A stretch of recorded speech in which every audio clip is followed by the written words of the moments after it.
أعوذ بالله من الشيطان اللعين الرجيم. بسم الله الرحمن الرحيم. الحمد لله الذي لا يبلغ مدحته القائلون ولا يحصي نعماه العادون ولا يؤدي حقه المجتهدون، الذي بعد فلا يرى وقرب فشهد النجوى تبارك وتعالى، والصلاة والسلام على سيد الأنبياء وخاتم المرسلين وشفيع المذنبين سيدنا ونبينا بالقاسم محمد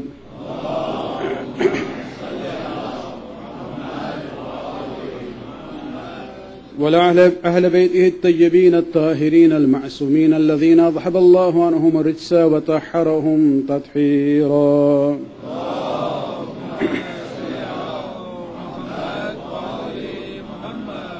واللعنة دائمة الباقي على أعدائهم ومنكر فضائلهم وغاصب حقوقهم من الآن إلى قيام يوم الدين.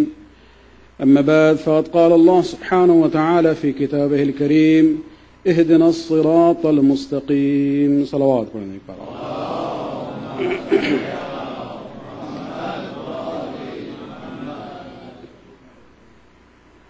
ایام فاطمیہ کے سلسلے کی یہ تیسری اور آخری مجلس ہے.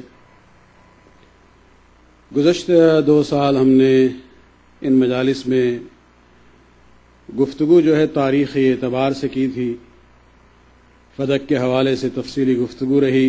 گزشتہ سال خطبات آل محمد کے سلسلے میں گفتگو رہی. لیکن اس سال ہم نے موضوع کا عنوان تھوڑا بدلا ہے. تاریخ کے حوالے سے گفتگو نہیں ہوئی، بلکہ ہمارا موضوع عقیدے کا تھا. اس لیے کہ خداوند عالم نے سورہ فاتحہ میں جو دعائیہ جملہ ہے، جو تمام مسلمانوں پر واجب ہے کہ وہ روزانہ پنجگانہ نماز میں پہلی اور دوسری رکعت میں دہرائیں.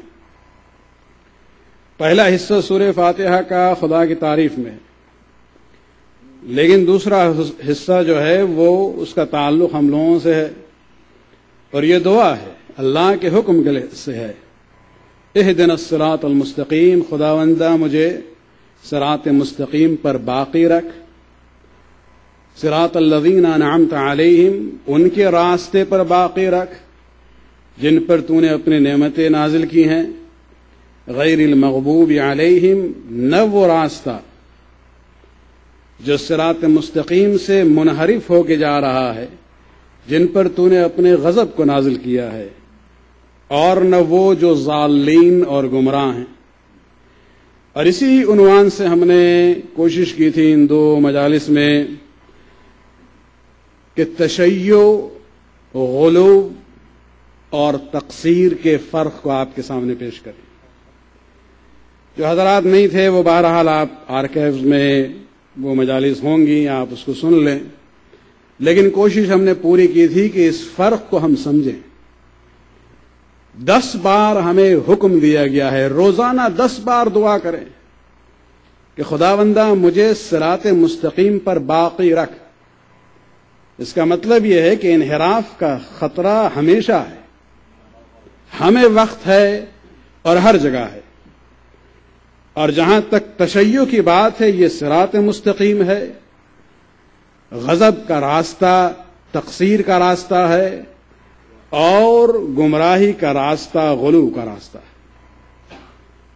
پہلی مجلس میں ہم نے جو مشخصات ہیں، جو پہچان ہے، جو آئیڈینٹی ہے غالی اور مقصر اور شیعہ کی، اس کو ہم نے پیش کیا تھا. کل کے مجلس میں گفتگو زیادہ تر اسباب کی بنیاد پر تھے کہ یہ غلو اور تقصیر کے اسباب کیا ہے.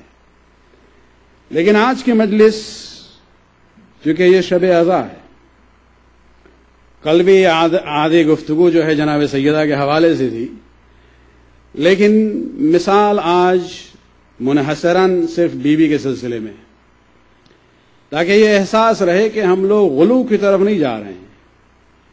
غلو کے لیے فرسٹ وارننگ سائن وہی ہے جو ہم نے پرسوں کے مجلس میں کہا تھا کہ جہاں یہ احساس دلایا جائے کہ خدا ریٹائر ہو چکا ہے، کہ اب خدا سے کوئی سروکار ہے ہی نہیں، یہ پہلی منزل شروع ہو جاتی ہے غلو کی.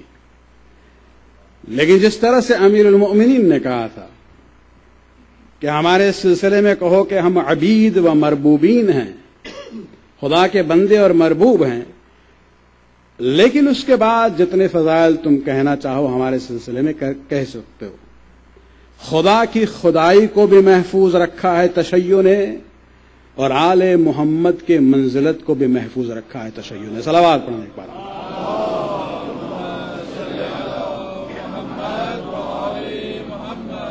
آج جناب سیدہ کے حوالے سے ان کی فضیلت کو دیکھتے ہوئے تمہیداً ایک بات ہم پیش کرنا چاہیں گے. جس دور میں ہم زندگی بسر کر رہے ہیں، سب سے زیادہ جو حملہ اسلام پہ ہو رہا ہے وہ خواتین کے حوالے سے، کہ اسلام وہ دین ہے کہ جو خواتین کو سیکنڈ کلاس سٹیزن سمجھتا ہے، ان کی کوئی اہمیت نہیں ہے. اس کے مختلف جوابات بھی ہو سکتے ہیں، علمی جواب بھی ہو سکتا ہے، ڈپلومیٹک جواب بھی ہو سکتا ہے، موقع و محل کے لحاظ سے انسان جواب دیتا ہے. لیکن ایک اور پہلو، یہ جو ہم ہمیشہ سے صدیوں سے ولادت اور وفات کے گیدرنگز کرتے ہیں، اس کو بھی ایک آپ نمونہ اور جواب بنا سکتے ہیں کہ اسلام میں خصوصاً وہ اسلام جو آل محمد کا اسلام ہے، اس میں ہمارے یہاں گیدرنگ صرف رسول کی ولادت و وفات پہ نہیں ہوتی ہے، صرف ہمارے اماموں کے ولادت اور وفات کے مناسبت سے گیدرنگ نہیں ہوتی ہے، بلکہ یہ وہ مذہب ہے اسلام کا کہ جس میں جہاں رسول اور امام کی بات ہوتی ہے، وہ خواتین جنہوں نے تاریخ اسلام اور تاریخ تشیع میں بہت ہی اہم کردار ادا کیا ہے، ان کو بھی ہم اسی طرح سے یاد کرتے ہیں. ان کے ولادت کا جشن ہوتا ہے اور ان کے وفات کی مجلس ہوتی ہے، چاہے وہ جناب خدیجہ ہوں یا جناب فاطمہ ہوں یا جناب زینب اور ام کلثوم ہوں. صلوات پڑھنے ایک بار.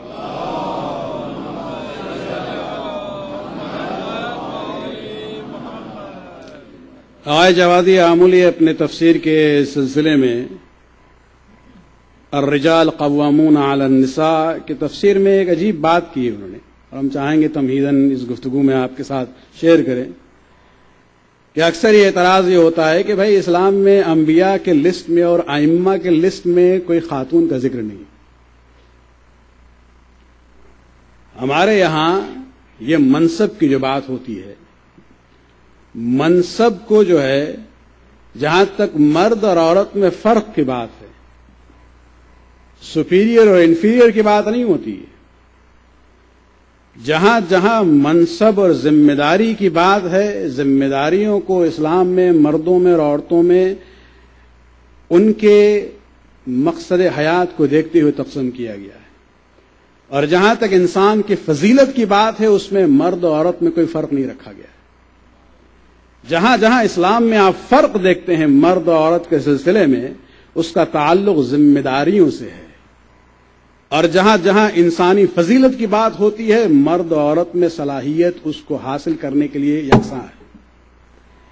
اور پھر وہ جاتے ہیں اس نبوت اور امامت کے مسئلے پر، کہتے ہیں کہ ہمارے یہاں جو عقیدہ ہے کہ نبی اور امام کے لیے بھی مرد ہونا شرط ہے، اور تاریخی اعتبار سے بھی کوئی خاتون جو ہے نبی اور امام نہیں بنی ہے. یہ اس لیے کہ رسالت اور نبوت اور امامت جو ہے ذمہ داری ہے، لیکن جب فضیلت کی بات آتی ہے، جہاں منصب ولایت کی بات آتی ہے، وہاں صرف مرد نہیں ہے، خواتین میں جناب سیدہ اور مریم جیسے خواتین بھی شامل ہیں اس میں. صلوات پڑھنا ایک بار.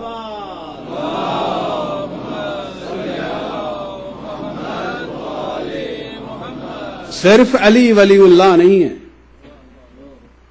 فاطمہ بھی ولیت اللہ ہیں. جہاں ولایت کی بات آتی ہے، یہ فضیلت کا منصب ہے، ذمہ داری کی بات نہیں ہوتی ہے. امامت اور نبوت جو ہے ذمہ داری کی بات ہے، وہاں مردوں کو یہ کام دیا گیا ہے. لیکن جہاں فضیلت کی بات ہوتی ہے، جہاں جہاں خداوند عالم نے ظرفیت دیکھی ہے، چاہے وہ مرد ہو یا عورت ہو، انہیں ولایت کے منصب سے نوازا ہے. صلوات پڑھیں ایک بار.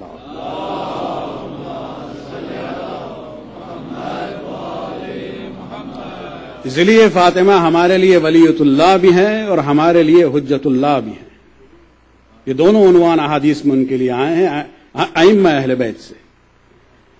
کل کی ہماری گفتگو جہاں پہنچی تھی اس میں ہم نے کہا تھا کہ جناب سیدہ کی اہمیت کو سمجھنا ہو تو منصب نبوت اور امامت کو کنٹینیوٹی دینے کے لیے، کنیکشن دینے کے لیے سیدہ در حقیقت وہ حلقہ وصل ہیں. یہ جو چین ہوتی ہے نا، ہر چین کے وہ جو حلقہ ہوتا ہے وہ چین کو دونوں طرف سے کنیکٹ کرے، اسے کہا جاتا ہے حلقہ وصل. فاطمہ در حقیقت نبوت اور امامت کے اس سلسلے میں حلقہ وصل ہیں. کل ہم نے جو بات پیش کی تھی آپ کے سامنے، اس کو آج ہم مزید تفصیل کے ساتھ صرف قرآن کی ایک آیت کی بنیاد پر پوری گفتگو کرنا چاہیں گے. صلوات پڑھنے ایک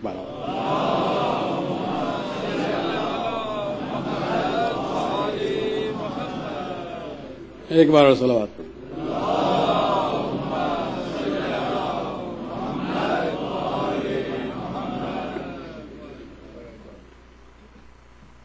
جہاں تک اس حلقہ وصل کی بات ہے، امامت کے سلسلے میں جو نور ہے وہ فاطمہ سے ہے. اور اس کو اگر سمجھنا ہو قرآنی اعتبار سے آج دیکھا جائے، اور ہم آپ کی توجہ چاہیں گے اس لیے کہ یہ آیت جو ہے بہت ہی سمبولک ٹائپ کی آیت ہے. اس کو جب تک تشریح کے ساتھ نہ سمجھا جائے اس کی حقیقت کو ہم نہیں پا سکتے. اور یہ وہ آیت ہے مشہور خداوند عالم نے جو سورہ نور میں نور کے بارے میں بیان کیا ہے. سورہ کا نام ہی اسی آیت سے کہ جہاں ارشاد ہو رہا ہے اللہ نور السماوات والارض، کہ خداوند عالم آسمانوں کا اور زمین کا نور ہے. ہم بڑی تیزی کے ساتھ اس ابتدائی جملے سے گزرنا چاہیں گے. اس سے مراد کیا ہے؟ بظاہر ترجمہ یہ ہے کہ اللہ سماوات اور زمین کا نور ہے. کیا واقعاً اس آیت سے مراد ذات پروردگار ہے؟ نہیں، اس لیے کہ نمبر 1 خود قرآن میں ہے لیس کمثلہ شیء، اللہ کی طرح کوئی چیز نہیں ہے. نمبر 2 دعائے جوشن کبیر میں جو شیعہ اور سنی کم سے کم اگر دعا کے عنوان سے نہیں تو جتنے فقرات اس میں ہیں اللہ کے جو اسماء ہیں اس کو تو مانتے ہیں.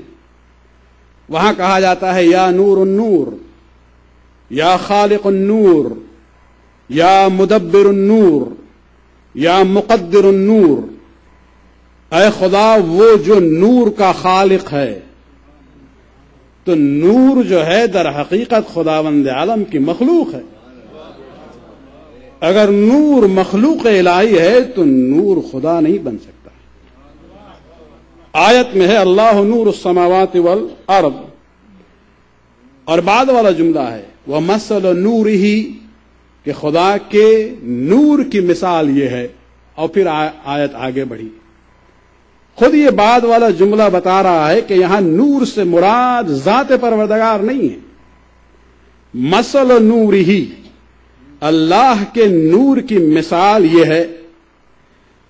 یہ جملہ کہ اللہ کے نور کی مثال، اس کا مطلب یہ ہے کہ اللہ کچھ اور ہے، اللہ کا نور کچھ اور ہے. ذات پروردگار کچھ اور ہے اور اللہ کا نور کچھ اور ہے. اور اس کو جب آپ دیکھتے ہیں تو بات کلیئر ہو جاتی ہے کہ یہاں اس نور کی بات نہیں ہو رہی ہے جو ہمیں آفتاب و مہتاب سے ملتا ہے. یہ نور جہاں خداوند عالم نے اس کا ذکر کیا ہے نور السماوات والارض میں، یہ کائنات پر محیط ہے. آفتاب جو ہے دن میں نظر آتا ہے، رات کو نہیں نظر آتا ہے. چاند جو ہے کبھی کبھی راتوں میں نظر آتا ہے، ڈھونڈنے میں عید میں بھی نہیں ملتا ہے. اور ان کی روشنی جو ہے وہ دنیا تک محدود ہے. سورہ تکویر کو دیکھیں آپ کہ جب قیامت ہوگی تو پوری دنیا کو لپیٹ دیا جائے گا. یہ پورا سسٹم جو ہم دیکھتے ہیں اس کو لپیٹ دیا جائے گا. یا آفتاب و مہتاب کا نور جو ہے ختم ہو جائے گا. اور یہ نور السماوات والارض کی جو بات ہو رہی ہے یہ خاص نور ہے جو دنیا تک محدود نہیں ہے بلکہ یہ آخرت تک چلے گا, کائنات پر محیط ہے. اس لیے کہ آپ سورہ حدید میں اگر دیکھیں خداوند عالم نے ایک منظر کشی کی ہے کہ آخرت میں جب مؤمنین جنت کی طرف جائیں گے تو نور ان کی ہدایت کرے گا. وہ اس نور کے پیچھے پیچھے جنت کی طرف پہنچیں گے تو منافقین ان سے کہیں گے اے بندے خدا تھوڑا نور ہمیں بھی دے دو. تو یہ وہ نور ہے جو دنیا کا نہیں ہے, دنیا تک محدود نہیں ہے, وہ دنیا میں بھی ہمارے ساتھ ہے اور آخرت میں بھی رہے گا. تو خداوند عالم نے اس آیت میں اللہ نور السماوات والارض ومثل نورہ, جس نور کا ذکر کیا ہے یہ ذات پروردگار نہیں ہے بلکہ یہ وہ نور ہے جو نور ہدایت الہیہ ہے. صلوات پڑھنے ایک بار.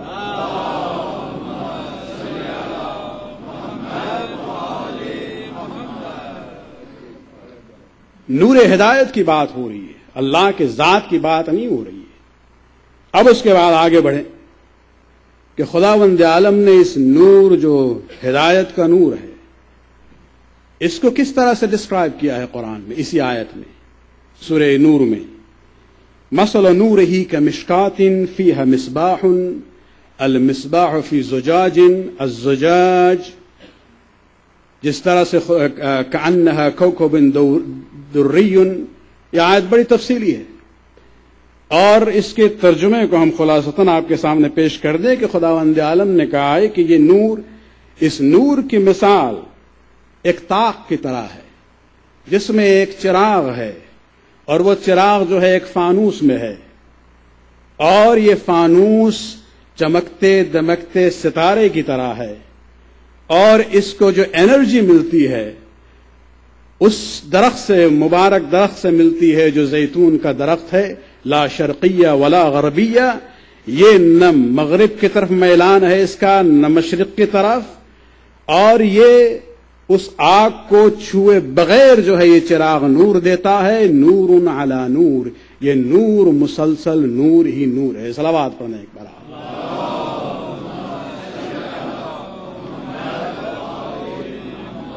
اب یہ ترجمہ تو ہم نے پیش کر دیا لیکن اس کا مطلب کیا ہے, کسی کو سمجھ میں آیا؟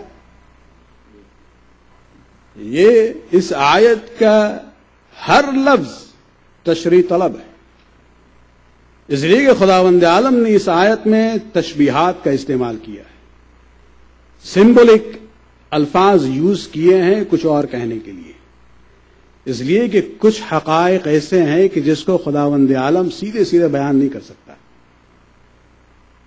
ہمیں کوشش کرنی پڑے گی ذرا اس لیول پہ پہنچے کہ خداوند عالم کے کلام کو سمجھ سکیں, اور اس کی تشریح کے لیے اور اس کو سمجھنے کے لیے ہم آپ کی توجہ چاہیں گے بخاطر فاطمۃ الزہرا صلوات اللہ علیہا.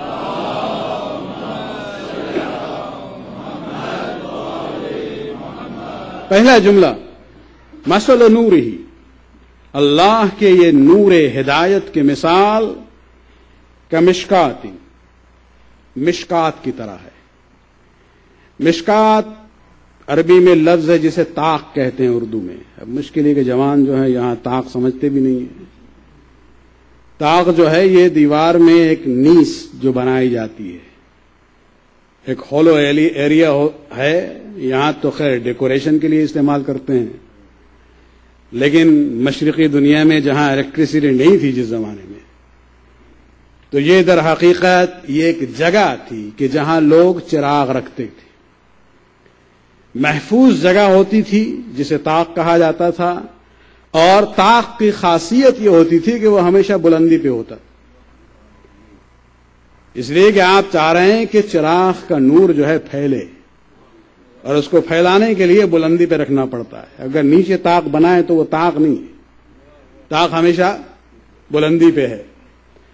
خداوند عالم نے کہا کہ ہمارے نور کے مثال کا مشکات, مشکات کی طرح ہے, طاق کی طرح ہے. اس سے مراد کیا ہے؟ طاق وہ جگہ ہوتی ہے جہاں چراغ کو حفاظت ملتی ہے. محفوظ ترین جگہ چراغ کے لیے طاق ہے. خدا کا کہنا ہے کہ ہم نے ہدایت کا نور پیدا کیا ہے اور ہمیں اس کے لیے ایک طاق چاہیے. پوری کائنات کو خداوند عالم نے نظر دوڑائی. طاق کی تلاش میں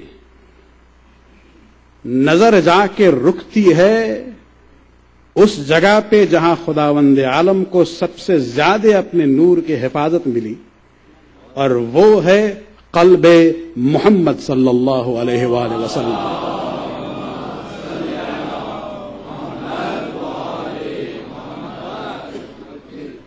مثل نورہ کمشکات، خداوند عالم کا یہ نور جو نور ہدایت ہے، خدا کہتا ہے یہ در حقیقت یہ جو طاق ہے یہ قلب محمد ہے.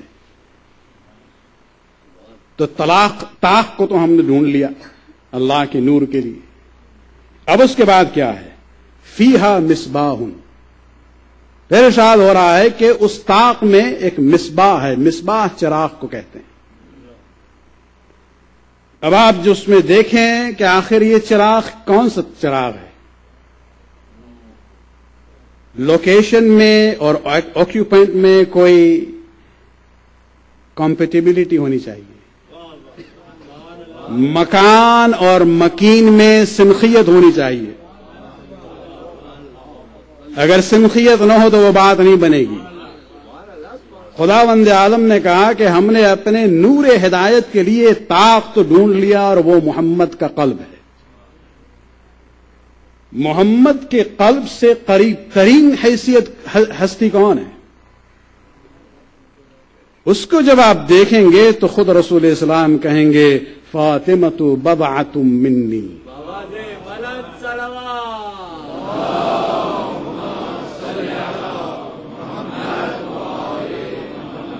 مکان اور مکین کی سنخیت کی بات ہو رہی ہے. خدا نے اپنے نور کے لیے وہ جگہ تلاش کی، وہ طاق تلاش کیا جو قلب محمد ہے. فیہا مصباح، اس میں ایک چراغ رکھا. وہ چراغ فاطمۃ الزہرا کی ذات ہے. اور اس کے بعد تشبیہ آپ آگے دیکھیں، المصباح فی زجاجۃ. اب چراغ اس زمانے میں جب ہوتا تھا تو اسی طرح سے نہیں رکھ دیا جاتا تھا. چراغ جو ہے فانوس میں ہوتا تھا. اور فانوس کیا ہے؟ فانوس جو ہے وہ گلاس ہے جو لیمپ کے اوپر لگایا جاتا ہے. اور اس کو خداوند عالم نے کہا المصباح فی زجاج، فی زجاجۃ. اور یہ چراغ جو ہے خدا نے ایک فانوس میں رکھا ہے. فانوس کا فنکشن کیا ہے؟ چراغ جب آپ اس طاق میں رکھتے ہیں بلندی میں تو خطرہ ہوتا ہے کہ ہوا آ کے جو ہے اس چراغ کو گل کر دے گا. فانوس کا فنکشن یہ ہے کہ وہ چراغ کی حفاظت کرے،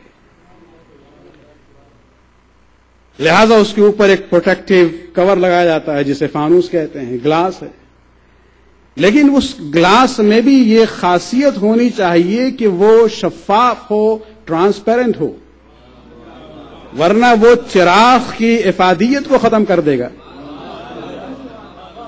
المصباح فی زجاجۃ، خدا کا کہنا ہے کہ ہم نے اس قلب محمد میں، اس طاق میں اپنے نور کے لیے ہم نے ایک چراغ رکھا ہے جو فاطمہ کی شکل میں ہے. اور اس چراغ کی حفاظت کے لیے ہم نے ایک فانوس رکھا ہے. جب خداوند عالم نے اس چراغ کی حفاظت کے لیے فانوس کی تلاش میں ادھر ادھر دیکھا ہے خدا نے کہ جہاں حفاظت بھی ہو، شفافیت بھی ہو، تاکہ نور پھیل سکے، تو خدا کی نظر علی ابن ابی طالب کی طرف جاتی ہے.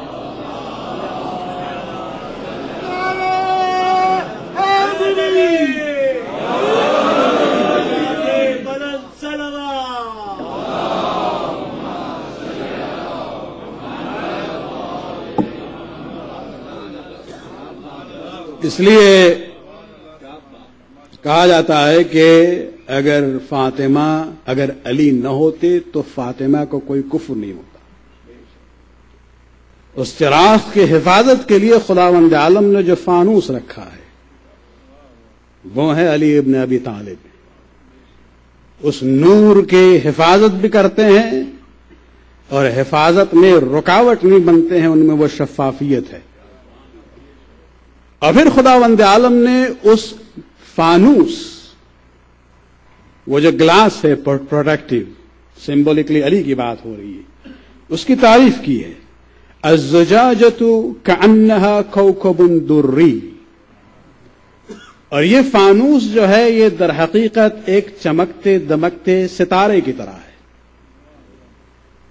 یہاں اگر آپ دیکھیں ایک لمحے کے لیے ہم آپ کو لے جانا چاہیں گے اس مرحلے پہ جو ہم نے کل کہا تھا کہ اس فانوس میں روشنی آتی ہے۔ خدا نے اس فانوس کو کہا ہے کوکب دری، چمکتا دمکتا ستارہ، لیکن اس میں نور کہاں سے آیا ہے؟ وہ چراغ کا نور جو ہے اس شیشے پر ریفلیکٹ ہوتا ہے اور وہاں سے وہ نور آگے جاتا ہے، اور خداوند عالم نے اس فانوس کو کہا ہے کوکب دری، چمکتا دمکتا ستارہ، لیکن یہ نور آ رہا ہے اس چراغ سے جو اس کوکب دری یا زجاج اور فانوس کے درمیان ہے۔ صلوات پڑھنا ایک بار آؤ۔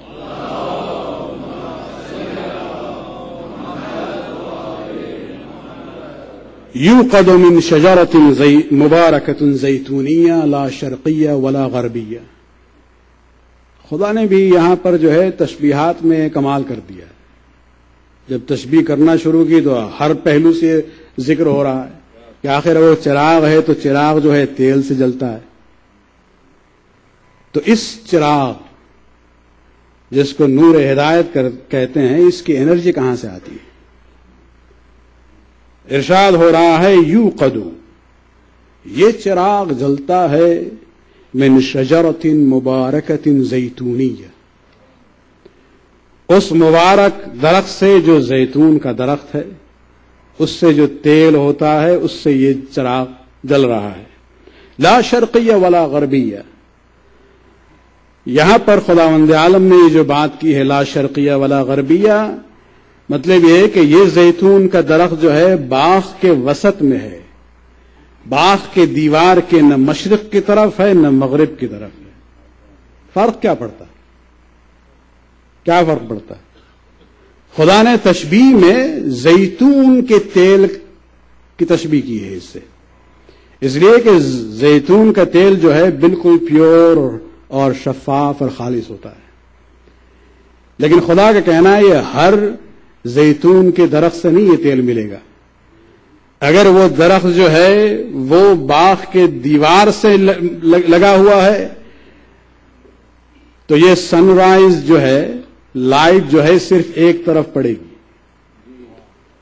اور اس کا فروٹ یا پروڈکٹ جو ہے اس کو خوشبو کے اعتبار سے، رنگ کے اعتبار سے، ذائقے کے اعتبار سے تمام وہ پوٹینشیل انرجی کا نہیں ملے گا اسے۔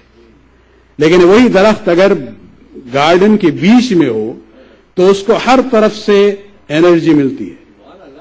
اس لیے کہا جا رہا ہے لا شرقیہ ولا غربیہ، اس میں کسی بھی لحاظ سے کوئی نقص نہیں ہے۔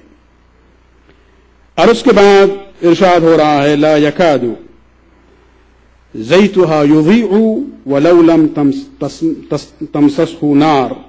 اب یہاں پر اگر آپ دیکھیں خداوند عالم نے تشبیہ دی ہے کہ یہ نور جو ہے اس انرجی سورس سے ہے کہ جو زیتون کی تیل کی طرح خالص ہے، نمبر ایک، اور اس میں کوئی نقص نہیں پایا جاتا ہے، لا شرقیہ ولا غربیہ۔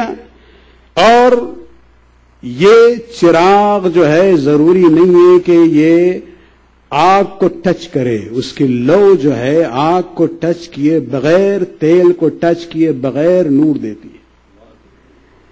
یہاں در حقیقت تشبیہ کی بات ہو رہی ہے، یہ نہیں کہ نور ہدایت الہیہ جو ہے وہ زیتون کے تیل سے نہیں چلتا ہے۔ یہاں بات ہو رہی ہے اس سورس کی جسے ہم وحی الہی کہتے ہیں۔ وحی الہی در حقیقت سورس ہے وہ چراغ کا جس کا نام فاطمۃ الزہرا ہے۔ صلوات پڑھنے ایک بار۔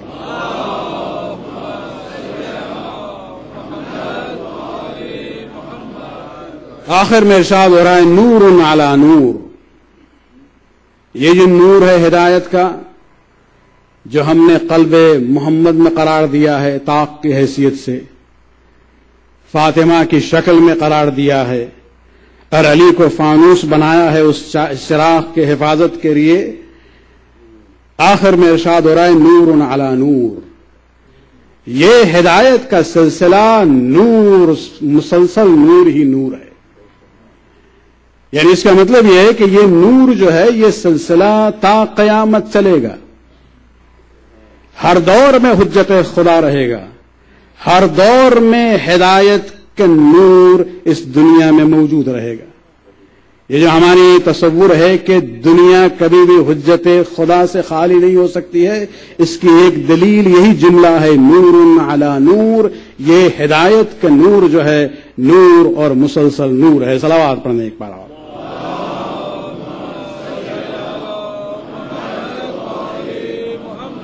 کیونکہ یہ جڑا ہوا ہے اس سلسلے سے، جب خدا نے اس چراغ کو بنایا ہے، قلب محمد میں قرار دیا ہے، علی کے ذریعے اس کی حفاظت ہو رہی ہے، تو یہ چراغ کبھی گل نہیں ہو سکتا ہے. نور علی نور، نور کے بعد نور، ولی کے بعد ولی، امام کے بعد امام. یہ سلسلہ چلے گا قیامت کے وقت تک چلے گا. صلوات پڑھنے ایک بار اور.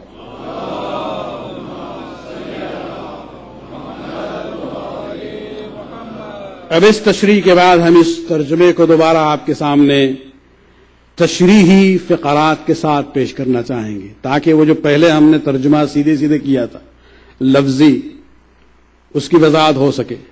اب اس آیت کو اگر آپ دیکھیں تو اس کے تشریحی ترجمہ، لفظی ترجمے کی بات نہیں کر رہے ہیں، یوں ہوگا کہ اس نور ہدایت کی مثال ایک طاق کی ہے جو محمد کی شکل میں ہے، جس میں ایک چراغ ہے جو فاطمہ کی شکل میں ہے، اور وہ چراغ ایک فانوس میں ہے جو علی کی شکل میں ہے، اور وہ فانوس ایک چمکتے دمکتے ستارے کی طرح ہے، اور وہ چراغ روشن ہے وحی الہی سے، جس کی مثال اس تیل کی طرح ہے جو زیتون کے مبارک درخت سے نکالا گیا ہے، اور وہ درخت نہ مشرق کی طرف وہ میلان ہے اس کا، نہ مغرب کی طرف ہے، بالکل پیور ہے، اور اس کا لو، اس چراغ کا لو جو ہے اس تیل کو مس کیے بغیر روشنی دیتا ہے. یہ نور، نور ہدایت مسلسل نور ہے جو قیامت تک جاری اور ساری رہے گا. صلوات پڑھنا ایک بار.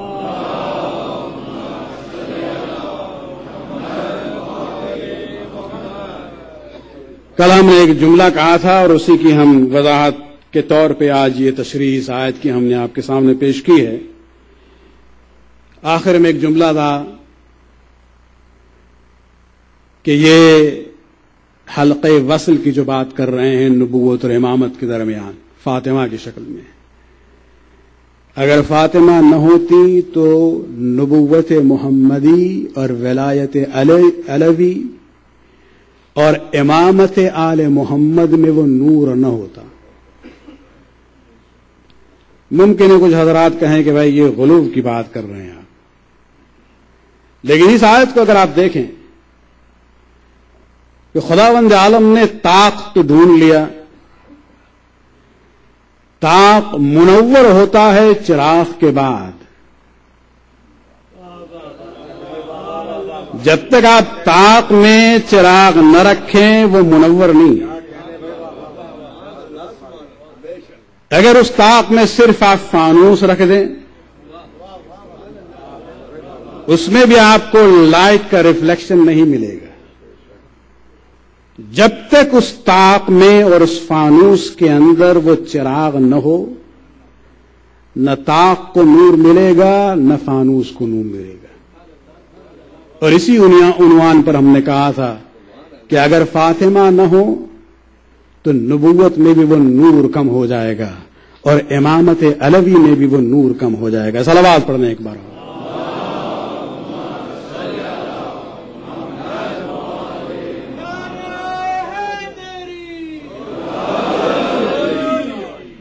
اس آیت کی اس تشریح کو اگر ذہن میں رکھیں تو شاید ہمارے دل و دماغ میں وہ صلاحیت پیدا ہو جائے کہ رسول کی ایک اور حدیث قدسی کو ہم سمجھ سکیں.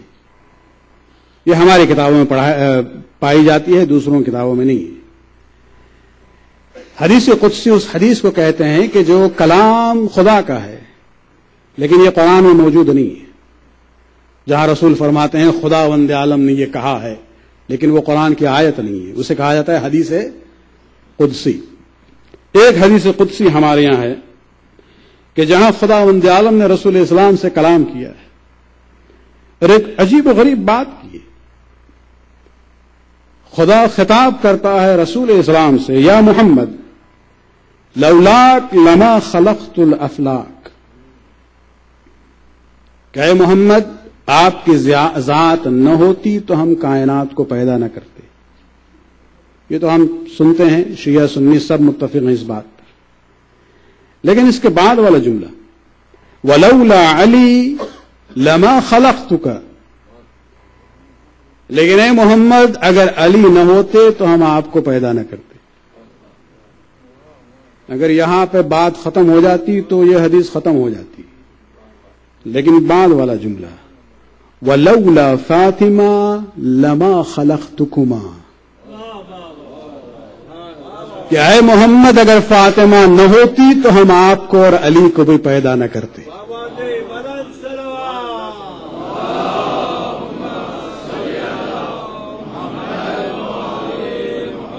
اس لیے کہ سلسلے ہدایت میں خداوند عالم کا نظام یہ تھا، اس کی مشیت ہے، اس کا ارادہ ہے.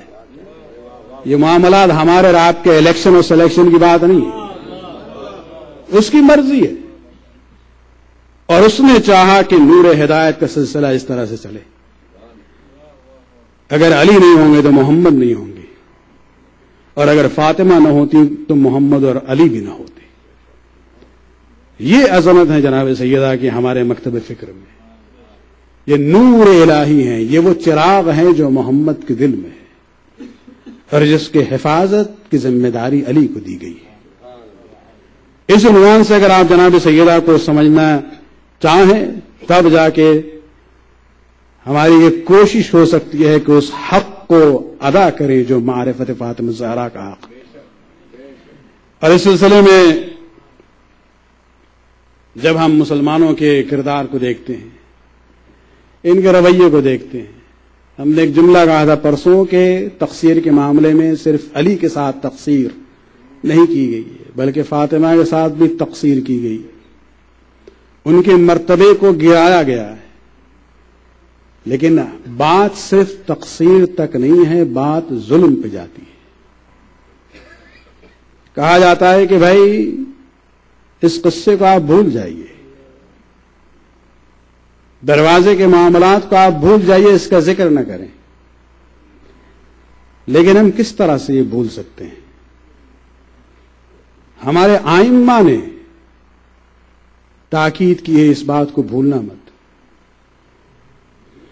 اکثر اگر ہمارے خاندان میں کوئی حادثہ ہو تو زیادہ سے زیادہ اولاد یاد رکھے گی، اور اگر اور قربت ہے تو شاید سیکنڈ جنریشن کے بعد تھرڈ جنریشن یاد رکھے گی انہیں اگر بتایا جائے. لیکن یہ توقع کرنا کہ اس کے بعد والی جنریشن جو ہے کسی حادثے کو یاد رکھا نہیں.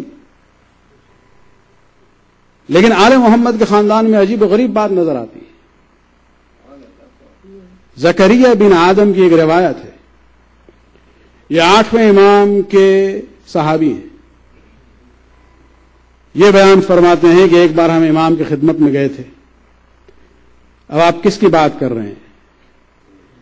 8ویں امام جناب سیدہ کے نسل میں 6ٹھی پشت ہے، 9ویں امام 7ویں پشت ہوئی، 7 جنریشن.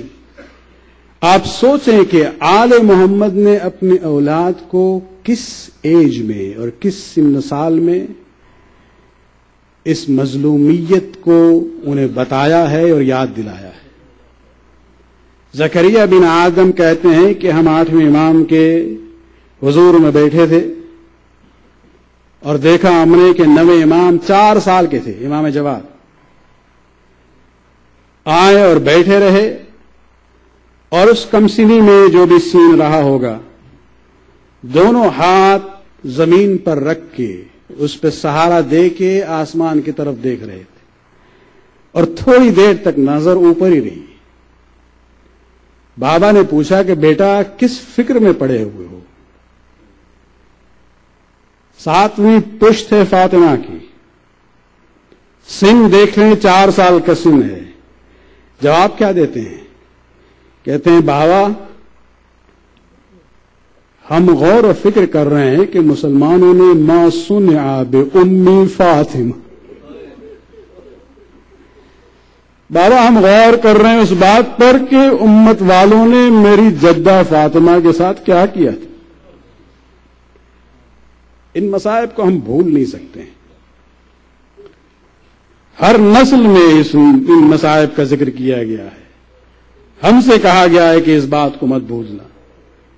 اور اگر آپ ان معاملات کو دیکھیں، علی جیسا شجیع و بہادر انسان صرف محراب میں گڑ گڑاتے ہوئے لوگوں نے سنا ہے،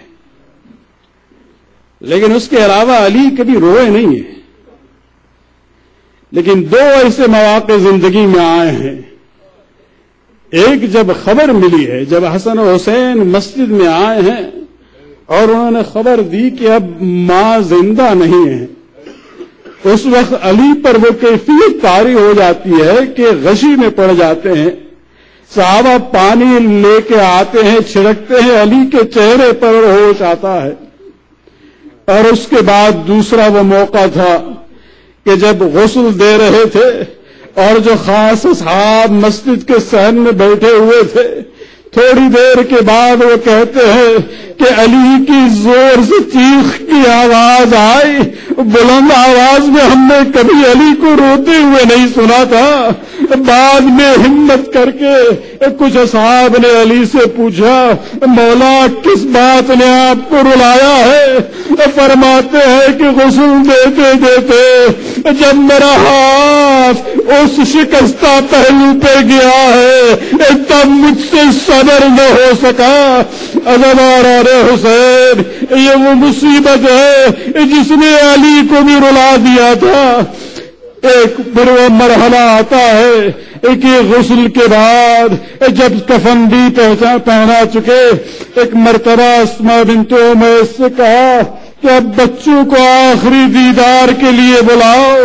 جب بچے آتے ہیں، حسن اور حسین، زینب ام کلثوم، عزیزان حسین، ہمارے روایات میں ملتا ہے یہ بچے آئے ہیں، لیکن جس انداز میں حسن اور حسین نے ماں سے خطاب کیا ہے، ایک مرتبہ اعجاز کی بنیاد پر وہ ہاتھ کفن سے نکلے اور بچوں کو اپنے سینے سے لگایا.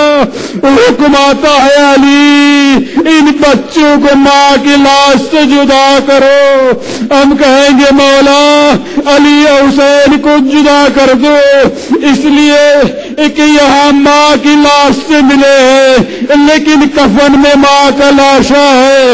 ایک بیٹی جائے گی میدان کربلا میں، وہ بھی اپنے بابا کی لاش سے جا کے سینے سے ملے گی، لیکن وہاں کفن نہ ہوگا بلکہ سر بریدہ لاش ہوگی.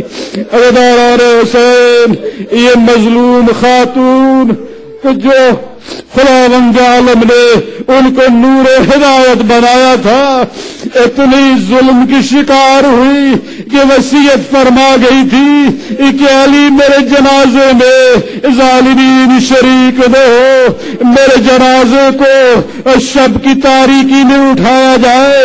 یہ جنازہ اٹھتا ہے، صرف بنو ہاشم اور قریبی اصحاب موجود تھے. جب لحد میں سیدہ کی لاش کو جب علی نے لٹایا ہے، روایات میں 2 ہاتھ نمودار ہوئے، یہ رسول کے ہاتھ تھے اور علی نے امانت کو سپرد کیا ہے، لیکن ایک جملہ کہا ہے اے رسول امانت صحیح سالم ملی تھی، لیکن امت کی ظلم کے نشان آپ اس امانت میں دیکھیں گے. ماتم حسین.